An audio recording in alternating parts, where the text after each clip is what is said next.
So, hi team, I'm Kumdar team. I'm founder of Savita Dr. Pitch, abroad MBBS consultant services. I'm a professional education consultant and career counselor. So today's topic is sir, very important topic అండి. So MBBS సంబంధించి ఇండియాలో ఒక 50 లక్షల్లో MBBS మొత్తం అయిపోతుంది. కేరళ ఒకటి, ఛత్తీస్గఢ్ ఒకటి, తర్వాత మన బీహార్ లేకపోతే యూపీనో అంటే నార్త్ స్టేట్ అవ్వచ్చు, ఫార్ ఈస్టర్న్ స్టేట్ అవ్వచ్చు, లేదంటే మన కేరళలో సౌత్ అయితే కేరళలో అవ్వచ్చు. సో 50 లక్షలు అయిపోతుంది, 40 లక్షలు అయిపోతుంది, 5 లక్షలు బడ్జెట్, 25 లక్షలు. సో అక్కడ ఏదో సీట్లు ఉంటాయి అని చాలా వరకు ఏంటంటే ప్రోపగండా నడుస్తుందండి బయట బేసికల్గా. సో ఇంకో ఫైనల్ పాయింట్ ఏంటంటే సార్ మనకి మీకు 50 లక్షల బడ్జెట్లో అంటే మీకు 5 ఇయర్స్ 6 ఇయర్స్ అంటే 6 lakhs 5 lakhs వచ్చేస్తుంది అనుకుంటారండి. అది 100% రాంగ్ అండి. మీకు మినిమం వచ్చేసరికి government minimum B category seat వచ్చేసరికి ఫిక్స్ చేసిన అమౌంటే మీకు 13 lakhs అండి. 13 lakhs అంటే ఆల్మోస్ట్ వచ్చేసరికి 13 పైన వచ్చేసరికి మినిమంలో మినిమం మీకు హాస్టల్ ఫుడ్ అకామిడేషన్ 5 అవుతాయండి అప్రాక్స్. అంటే 18 lakhs into 6 years ఆల్మోస్ట్ వచ్చేసరికి 90 lakhs, మినిమం 90 lakhs అండి. మీ ఖర్చులన్నీ కలుపుకుంటే 1 CR మినిమం వచ్చేసరికి మీకు బీ క్యాట్ అంటే సార్. సో బీ క్యాట్ అంటే మీకు మినిమం 1 కోటి రూపాయలు అవుతుంది. చాలా మంది ఏమనుకుంటారంటే సో 30 లక్షలు 40 లక్షల్లో మన కేరళలోనో ఛత్తీస్గఢ్లోనో యూపీలోనో ఫస్ట్ కౌన్సిలింగ్ సెకండ్ కౌన్సిలింగ్ చివరి వరకు చూద్దాము మనకి 50 లక్షలు వస్తుందని. అలా ఇప్పటివరకు ఎక్కడ లేదండి. జస్ట్ ఏంటంటే మీకు వ్యూస్ కోసమో యూట్యూబ్లో లేదంటే మీ చేత ఏదో ప్రాసెసింగ్ ఫీజు 10,000 20,000 కట్టించుకోవడానికో అంతే తప్పితే అనవసరంగా టైం వేస్ట్ అవుతుంది. ఒక 1 year 2 years అలా వేస్ట్ చేసుకున్న స్టూడెంట్స్ కూడా ఉన్నారు. సో కాబట్టి మీకు మినిమం బడ్జెట్ ఒకసారి బీ కేటగిరీ అంటే 1 కోటి రూపాయలు లేదే బీ కేటగిరీ అవ్వదు, ప్లస్ ఆర్ మైనస్ 10 lakhs అంతే. ఇంకా సి కేటగిరీ అయితే 2 నుంచి 3 కోట్లు అవుద్ది. మినిమం 40 లక్షలు సంవత్సరానికి 2 కోట్లు, 2 నుంచి 3 కోట్లు అవుతుంది అన్ని కలుపుకుంటే. సో అది మినిమం బేసిక్స్ అండి, అది బేసిక్ 13 లక్షలు అనేది మినిమం అది. సో కాబట్టి మీకు 30 లక్షలు 40 లక్షలు 50 లక్షలు ఎవరికి ఇండియాలో అనేది సీట్స్ అనేది 100% ఇంపాసిబుల్. అది కేరళనా ఛత్తీస్గఢ్ యూపీ బీహారా ఎక్కడ మిగలవండి, ఎక్కడ మిగలవు. అనవసరంగా 1 year టైం వేస్ట్ చేసుకోవడం, లేదంటే 50,000 60,000 ఈ ప్రాసెసింగ్లకి కౌన్సిలింగ్లకి ఇన్ఫర్మేషన్కి అది యూట్యూబ్లో వ్యూస్ కోసం మాత్రం చెప్తారండి. 50 లక్షలు మీకు MBBS ఇండియాలో 100% అవ్వదు. ఓకేనండి. సో బట్ చాలా మంది అడుగుతున్నారు కాబట్టి నేను చేస్తానండి వీడియో. MBBS సరికి ఇండియాలో 50 లక్షలకు అయిపోతుంది, 100% అవ్వదు. మినిమం 1 కోటి రూపాయలు బీ కేటగిరీ. ఫ్రీ సీట్ అంటే okay, free seat is free. Be category అయితే 1 కోటి రూపాయలు 90 లక్షల నుంచి ప్లస్ ఆర్ మైనస్ 1 కోటి రూపాయలు plus or minus 10 lakhs. C category అయితే plus or minus 2.5 crores or 2 crores యావరేజ్గా. సో కాబట్టి మనకి చాలా మంది ఏంటంటే ఈ 50 లక్షల బడ్జెట్లో అదేదో ఇండియాలో చదివే బదులు, అదే అబ్రాడ్లో చదివే బదులు, జార్జియానో రష్యానో కిర్గిస్తాన్లో ఇట్లా చదివే బదులు ఇండియాలో చదవచ్చు కదా అని చాలా మంది ప్లాన్ చేసుకుంటారు. బేసిక్గా 10 లక్షలు అయితే ఏమైందిలే. ఇప్పుడు మీరు అబ్రాడ్ అనుకోండి, జార్జియా అంటే 30 లక్షలు 40 లక్షలు 50 లక్షలు చెప్తారు.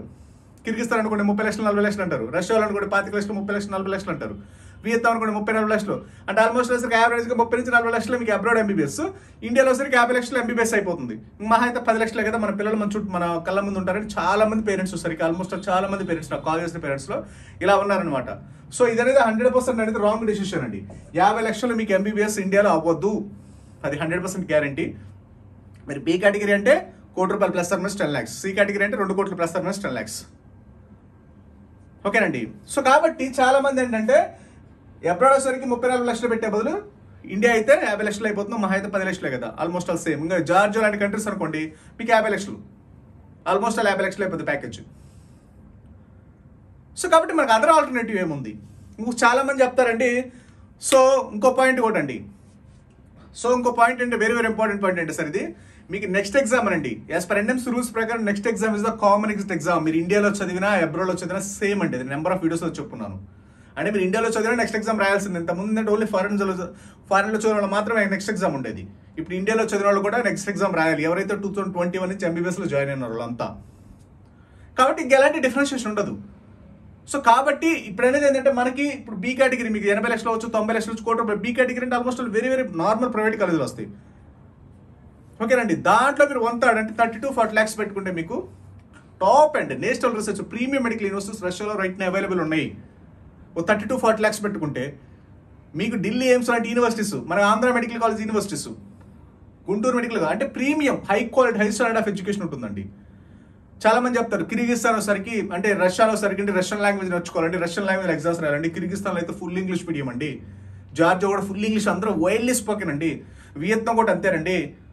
మన ఇండియన్ క్లైమేట్, ఇండియన్ మెస్ అండి, ఇండియన్ ఫుడ్ అండి, ఇంగ్లీష్ స్పీకింగ్ కంట్రీ అండి అంటారండి. ఇంగ్లీష్ స్పీకింగ్ కంట్రీలు ఎక్సెప్ట్ రష్యాలోనే మీకు ఎందుకంటే రష్యా డెవలప్డ్ కంట్రీ కాబట్టి 100% మాట్లాడతారు అక్కడ.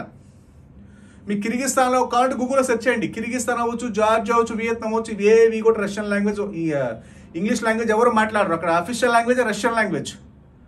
కాబట్టి గూగుల్లో సెర్చ్ చేయండి, కిర్గిస్తాన్ అఫీషియల్ లాంగ్వేజ్ అంటే రష్యా, జార్జియా అఫీషియల్ లాంగ్వేజ్ అంటే జార్జియా ఆర్ రష్యన్ లాంగ్వేజ్, ఉజ్బెకిస్తాన్లో రష్యన్ లాంగ్వేజ్.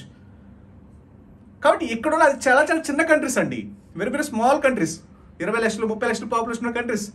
వాటిలో ఉన్న మెరిట్ స్టూడెంట్సే మనకి రష్యాకి వచ్చేస్తారు, మంచి క్వాలిటీ ఆఫ్ ఎడ్యుకేషన్ ఉంటుందని. మనం మాత్రం కిర్గిస్తాన్లు, జార్జియాలు, వియత్నంలు, ఉజ్బెకిస్తాన్లో వెళ్తాం.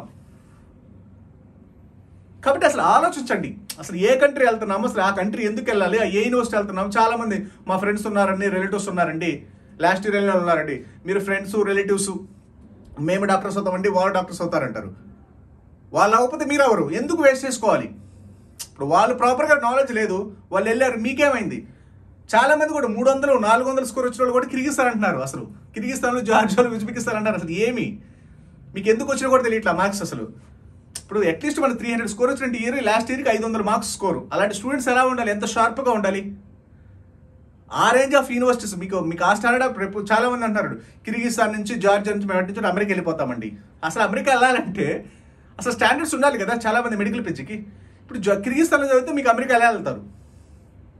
అసలు ఏమైనా స్టాండర్డ్స్ ఉంటాయా? అక్కడ చదువుకునే స్టూడెంట్సే రష్యా వెళ్ళిపోతుంటే మీరు అక్కడికి వెళ్ళి అండర్ డెవలప్డ్ కంట్రీస్కి వెళ్ళి మేము అమెరికా వెళ్తాం, ఆస్ట్రేలియా వెళ్తామంటే అది సెన్స్లెస్ అనమాట. అసలు లాజిక్ లెస్, అసలు సబ్జెక్ట్ లెస్. సో కాబట్టి మీరు సెలెక్ట్ చేసుకున్న కంటెంట్ వెరీ వెరీ ఇంపార్టెంట్ అండి. వాళ్ళు వెళ్ళారు, మనం వెళ్ళాము, మా ఊరు పక్క వాళ్ళు, మా ఫ్రెండ్స్ రిలేటివ్స్, ఇలా మీరు ప్లాన్ చేసుకున్నారనుకోండి, టోటల్ టైం మనీ అంతా వేస్ట్ అయిపోతుంది. వాళ్ళకి తెలియదు, మీకు తెలియదు దగ్గర. వాళ్ళు ఏదో నీట్ నాట్ క్వాలిఫైడో, ఏ 110 120 చెల్లిపోయి ఉంటారు. మీకు 300 400 వచ్చినప్పుడు మీరు ఎందుకు వెళ్తున్నారు కిర్గిస్తాన్లు? ఏముందని వెళ్ళాలి, ఎందుకు వెళ్ళాలి? అసలు అక్కడ స్టూడెంట్స్ లోకల్ స్టూడెంట్, కిర్గిస్తాన్లో చదివేవాళ్ళు, ఉజ్బెకిస్తాన్లో చదివేవాళ్ళు, వియత్నాంలో చదివే వీళ్ళంతా వేరే కంట్రీస్కి మూవ్ అవుతుంటే మనం ఎందుకు వెళ్తున్నాం? అసలు అంత బడ్జెట్లు పెట్టి ఏమైనా 10 లక్షలు 20 లక్షలు 40 లక్షలు పెడుతున్నాం కదా. అదే 40 లక్షలు మీకు దాంట్లో కంటే 30 నుంచి 40 లక్షలు పెట్టుకుంటే మీకు రష్యాలో హై క్వాలిటీ ఆఫ్ ఎడ్యుకేషన్, మీకు వరల్డ్ ర్యాంక్ చెక్ చేయండి, ఒక యూనివర్సిటీ వెళ్ళే ముందు మీకు అర్థమవుతుంది. రష్యాలో మీకు 400 300 200 150 600 700 1000 2000 ఈ రేంజ్ ఆఫ్ వరల్డ్ ర్యాంకింగ్స్ ఉంటాయి. సో బెటర్ టు మీరు వెళ్ళేది ఏదైతే ఇప్పుడు 34 లక్షలు పెడుతున్నప్పుడు మంచి ప్రీమియం మెడికల్ కాలేజ్కి వెళ్ళండి. ఒక 5 లక్షలు 10 లక్షలు ఎక్కువైనా పర్లా, మంచి టాప్ ఎండ్ కాలేజీలు ప్లాన్ చేసుకోండి. ఏదో వెళ్ళాము వచ్చామన్నట్టు కాకుండా మా ఫ్రెండ్స్ ఉన్నారు, రిలేటివ్స్ వెళ్తున్నారు, వాళ్ళు వెళ్తున్నారంటే వాళ్ళతో పాటు నేను వెళ్తాను, అలా ఎప్పుడు ప్లాన్ చేసుకోవద్దు. మనకి individual decision is very very important. ఓకేనండి. సో కాబట్టి రష్యాలో వస్తే రైట్ నౌ మంచి మంచి యూనివర్సిటీ అడ్మిషన్స్ ఉన్నాయి. ఇప్పుడు జార్జియా అంటున్నారు, కొంతమంది కిర్గిస్తాన్ అంటున్నారు. అంటే అటు వెళ్ళి సక్సెస్ లేరండి. మీకు అడ్మిషన్ కోసం అవన్నీ అడ్మిషన్ స్టంట్సే. జార్జియా అంటే ఇంగ్లీష్ స్పీకింగ్ కంట్రీ అంట, కిర్గిస్తాన్ ఇంగ్లీష్ స్పీకింగ్ కంట్రీ అంట. ఒకసారి గూగుల్లో సెర్చ్ చేయండి, అర్థమవుతుంది. వియత్నాం ఇంగ్లీష్ స్పీకింగ్ కంట్రీ, అసలు వైల్డ్లీ స్పోకెన్ అంట, కొత్త వర్డ్. సో కాబట్టి ఒకసారి చెక్ చేయండి అసలు మనం ఏ కంట్రీ వెళ్తున్నాం, ఏ స్టాండర్డ్స్ ఉన్నాయి. ఇప్పుడు ఆ ఇన్ఫర్మేషన్ ఇచ్చే వాళ్ళకి అర్థమైపోతుంది వాళ్ళకి ఏ రేంజ్ స్టాండర్డ్స్ ఉన్నాయి అనేది. మీరు ఇంకో విషయం కూడా అండి, రష్యా కాకుండా మీరు ఎవరైనా జార్జియా అవ్వచ్చు, కిర్గిస్తాన్ అవ్వచ్చు, వియత్నాం అవ్వచ్చు, వెళ్ళే ముందు ఖచ్చితంగా ఒకసారికి ఎన్ఎంసీ వెరిఫికేషన్ డాక్యుమెంట్ మ్యాండేటరీగా కలెక్ట్ చేయాలి. ఈ ఎన్ఎంసీ వెరిఫికేషన్ డాక్యుమెంట్ లేకపోతే ఆ డిగ్రీ 100% ఇన్వాలిడ్ అవుతుంది. ఎందుకంటే ఆ ఎన్ఎంసీ వెరిఫికేషన్ డాక్యుమెంట్లో మీకు క్లియర్గా డ్యూరేషన్ అంతా, చాలా మంది 5 years అంటే 6 years అని 5.5 years అని 2 వాళ్ళు ఇష్టం వచ్చింది చెప్పుకుంటారు. ఆ NMC verification document official document from NMC.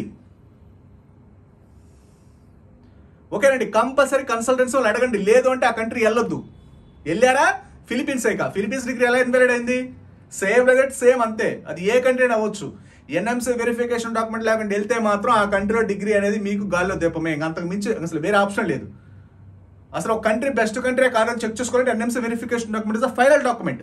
A document చూపించినా నమ్మొద్దు, ఎందుకంటే ఎన్ఎంసీ వాళ్ళు అఫీషియల్గా ఇస్తారు ఆ డాక్యుమెంట్. ఆ కంట్రీలో డ్యూరేషన్ అంతా, అసలు ఇంగ్లీష్ స్పీకింగ్గా కాదా, అసలు ఇంటర్న్షిప్ ఉందా లేదా, లైసెన్స్ ఇస్తున్నారా ఇవ్వలేదా, ఎన్ఎంసీ రూల్స్ అన్ని ఫాలో అవుతున్నారా అని క్లియర్ కట్గా ఇస్తారు. దాన్ని చూసి మీరు వెళ్ళొచ్చు. అది లేకుండా అక్కడ స్టూడెంట్స్ ఉన్నారు, ఇండియన్ ఫుడ్ ఉంది, ఇండియన్ మెస్ ఉంది, హాస్టల్ ఉంది, ఇంకోటి ఉంది అని చెప్తారు. అది లేకుండా మీకు ఏం చెప్పినా వేస్ట్. ఓకేనండి. అది లేదు, ఎన్ఎంసీ వెరిఫికేషన్ డాక్యుమెంట్ లేకుండా వెళ్తే మీ టైము మనీ ఎవ్రీథింగ్ వేస్ట్ అవుతుంది. Same like that Philippines degree ఇప్పుడు ఎందుకు ఎవరు చేయట్లేదు, ఎందుకంటే ఆ డిగ్రీ ఇన్వాలిడ్, ఇంతకుముందు ఎలా ప్రమోట్ చేశారు. సో కాబట్టి ఎన్ఎంసీ వెరిఫికేషన్ మ్యాండేట్గా కలెక్ట్ చేయండి. ఓకేనా. సో మీకు ఏదైనా డౌట్స్ ఉన్నా, క్వరీస్ ఉన్నా just contact on below WhatsApp numbers. Okay, thank you very much.